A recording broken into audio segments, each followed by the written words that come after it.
rabbil alamin wassalatu wassalamu ala asrofil anbiya'i wal mursalin sayyidina wa maulana Muhammadin wa ala alihi wa sahbihi ajma'in. Alhamdulillah, pada kesempatan kali ini kita dapat berkumpul dalam acara majelis ilmu ini. Semoga apa yang kita lakukan pada hari ini mendapat keridhaan dari Allah dan mendapatkan manfaat dari apa yang akan saya sampaikan nanti. Sebelum mulai pelajaran pada pagi hari ini, marilah kita memulai pelajaran memulai doa terlebih dahulu. Bismillahirrahmanirrahim. Raditu billahi rabba wa bil islami dina wa bi Muhammadin nabiyya wa rasula. Rabbi shrah sadri wa yassir li amri wahlul 'uqdatam min lisani yafqahu qawli. Amin ya rabbal alamin. Ini yang hadir kok cuma satu saja, yang lainnya kemana ini? Kenapa? Cuma Mas Udin. Mas apa namanya, Mas Udin ya? Mas Udin. Ya nggak apa-apa Mas Udin, walaupun yang hadir cuma Mas Udin. Saya harap Mas Udin tetap semangat belajarnya, tidak mengurangi semangatnya dalam belajar. Ya. Ya, pada pertemuan kali ini kita akan mempelajari materi mengenai husnudzon dan tawadhu. Mas Udin sudah tahu apa pengertiannya husnudzon dan tawadhu apa belum? Husnudzon jangan berprasangka. Husnudzon itu yang lebih spesifiknya yaitu berprasangka baik. Kalau tidak berburuk sangka, tidak berburuk sangka itu ya itu, tapi lebih spesifiknya itu berprasangka baik. Ya, di sini Bapak akan menjelaskan mengenai pengertian husnudzon. Husnudzon itu berasal dari kata husnul, baik, dan nadzon, prasangka. Husnudzon berarti prasangka, perkiraan, dugaan baik terhadap orang lain. Lawan kata husnudzon yaitu suudzon, berprasangka buruk kepada orang lain. Apakah husnudzon itu ada dalilnya? Tentu aja ada dalilnya. Dalil husnudzon itu terdapat dalam Quran surat Al-Isra ayat 36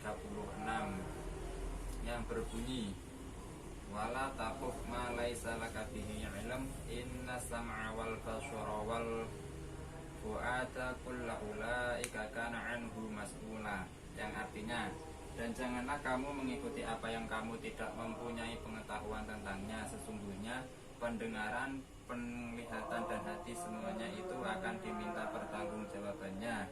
Jadi apabila kita tidak mengetahui sesuatu itu dengan kebenarannya dengan pasti, lebih baik kita itu berhusnudzon, berprasangka baik, walaupun kenyataannya itu berkata lain.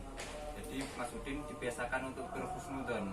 Apabila seumpamanya melihat temannya melakukan sesuatu, sebelum Mas Udin itu mengetahui pasti apa yang dilakukannya, itu lebih baik berprasangka baik terhadap teman Mas Udin.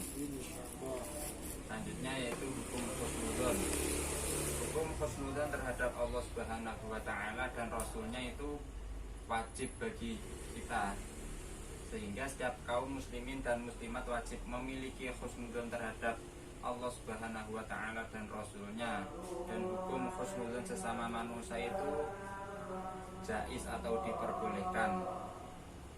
Jadi kita itu wajib berhusnudzon kepada Allah dan Rasul kita Nabi Muhammad SAW. Kita harus berprasangka baik terhadap qada dan qadarnya yang telah ditetapkan oleh Allah kepada kita sebagai hambanya. Dan kita juga diwajibkan berhusnudzon kepada Rasul, kepada Nabi Muhammad yang telah menyampaikan ajaran Islam yang sempurna kepada kita semua. Dan kita juga diperbolehkan, tapi ini diutamakan berhusnudzon kepada sesama manusia. Husnudzon sesama manusia yaitu kita menaruh kepercayaan yang baik kepada seseorang bahwa orang itu telah berbuat baik, bukan berbuat buruk. Dan kita juga harus berhati-hati dalam berprasangka. karena kita dapat berprasangka buruk terhadap orang lain. Dan dalam hal apapun, kalau kita belum mengetahui kebenarannya secara pasti, kita itu diutamakan untuk berhusnudzon. Mas Bin diharap untuk memperhatikan ya, dan tetap fokus, jangan main sendiri. Selanjutnya yaitu bentuk-bentuk husnudzon. Ada beberapa macam husnudzon itu. Yang pertama, meyakini dengan sepenuh hati perintah agama. Yang kedua, meyakini bahwa semua larangan agama itu demi kebaikan manusia. Yang ketiga, mengembangkan sikap baik dalam kehidupan bermasyarakat. Yang keempat, memberi kepercayaan kepada sesama manusia. Dan yang terakhir, menjauhi berprasangka buruk terhadap siapapun. Di sini ada 55 macam husnudzon. Yang pertama yaitu meyakini dengan sepenuh hati perintah agama.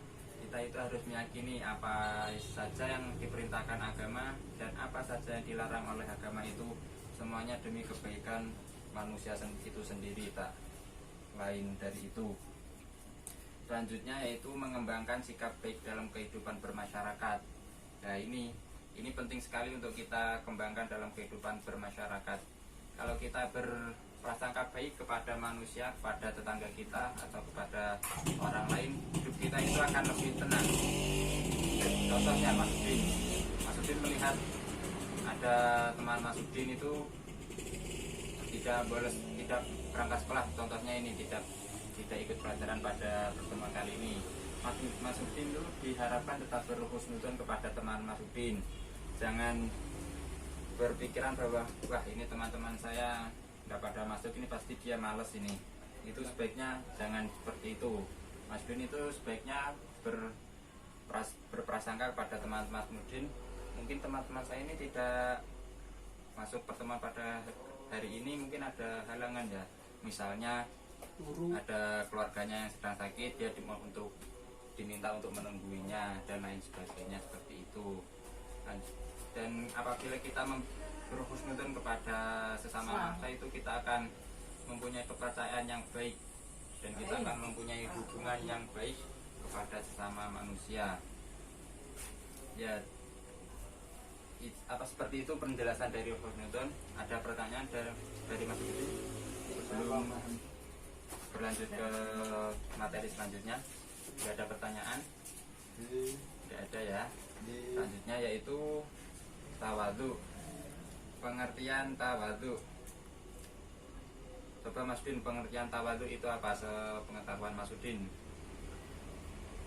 Apa? Apa? Coba. Tidak tahu. Ya nanti lain kali dibaca-baca lagi ya bukunya. Ya di sini Bapak akan menerangkannya, itu mengenai tawadhu. Tawadhu berarti rendah hati. Orang yang tawadhu adalah orang yang merendahkan diri dalam pergaulan, tidak menampakkan kemampuan yang dimiliki. Lawan dari kata tawadhu adalah takabur, yang berarti sombong atau membanggakan diri. Orang yang takabur adalah orang yang menginginkan agar dirinya dihormati. Ya di sini pengertian tawadhu adalah rendah hati. Kita sebagai seorang muslim itu diharapkan untuk memiliki sifat tawadhu, jangan takabur. Karena kita yakin semua apa yang kita miliki itu hanyalah titipan dari Allah. Jangan merasa bangga terhadap segala apa yang kita miliki, karena semuanya itu akan kembali kepada Allah. Dan sangat jangan sampai kita itu memiliki sifat takabur atau sombong. Apa sih yang mau kita sombongkan itu sebagai manusia? Nggak ada, karena semuanya itu hanya titipan. Hanya alhamdulillah saja kita itu dititipi titipan yang lebih bagus daripada yang lainnya. Misalkan ya Mas Udin itu tampan, ada teman Mas Udin yang kurang tampan, ya Mas Udin harus tawadhu, jangan merasa paling tampan dan jangan mengejek teman Mas Udin yang kurang tampan tersebut. Artinya itu perintah tawadhu. Tawadhu sangat penting dalam pergaulan sesama manusia. Perintah tawadhu itu terdapat dalam Quran surat Asy-Syu'ara ayat 215 yang berbunyi wakhfid lahuma janaha dzulli minar rahmah wa qur rabbirhamhuma kama rabbayani shaghira, yang artinya rendahkanlah dirimu terhadap orang-orang yang mengikutimu, yaitu orang-orang yang beriman. Itu kita diperintahkan untuk merendahkan diri terhadap orang-orang yang mengikuti kita. Sebagai orang yang beriman itu kita harus mempunyai sifat tawadhu.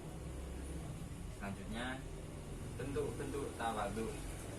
Di sini ada 6 bentuk-bentuk tawadhu. Yang pertama yaitu menghormati orang yang lebih tua, sayang kepada yang lebih muda, menghargai pendapat orang lain, bersedia mengalah demi kepentingan umum, santun berbicara kepada siapapun, tidak suka disanjung orang lain atas kebaikannya. Itu adalah bentuk-bentuk tawadhu. Yang pertama yaitu menghormati orang yang lebih tua. Kita sebagai orang yang muda itu harus menghormati orang yang lebih tua daripada kita.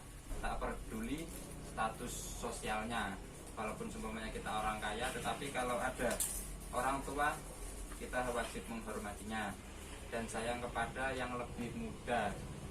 Sebagai orang tua juga harus menyayangi orang yang lebih muda daripada ia. Hanya menghargai pendapat orang lain. Kita tidak boleh